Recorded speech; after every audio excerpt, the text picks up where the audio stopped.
Stylish star Allu Arjun, energetic director Harish Shankar, Dil రాజుల prestigious కాంబినేషన్లో తెరకెక్కుతున్న DJ Duvvada Jagannadham cinema first నుండే ఎంతో ఇంట్రెస్ట్ క్రియేట్ చేసింది. బన్నీ బ్రాహ్మణ్ క్యారెక్టర్ అదుర్స్ నుండి ఇన్స్పైర్ అయి రాసుకున్నానని చెప్పుకొచ్చాడు హరీష్ శంకర్. ఇక ఇప్పుడు గబ్బర్ సింగ్కే హైలైట్గా నిలిచిన అంత్యాక్షరి సీక్వెన్స్ ఇన్స్పిరేషన్తో డీజేలో అలాంటి ఒక హిలేరియస్ ఎపిసోడ్ ప్లాన్ చేశారట.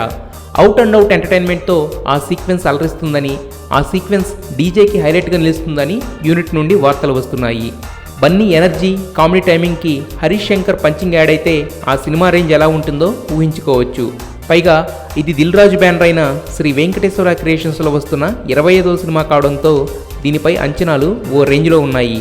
అందుకే చాలా హార్డ్ వర్క్తో ఫోకస్డ్గా ఈ డీజేని సూపర్ స్టైలిష్గా, ఎనర్జెటిక్ ఎంటర్టైనర్గా తీర్చిదిద్దుతున్నారు.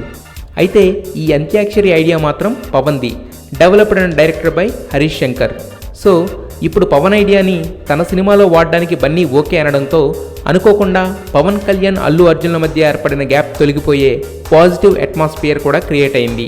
టైటిల్ దగ్గర నుండి ప్రతి విషయంలో డీజే ఈజ్ సంథింగ్ స్పెషల్.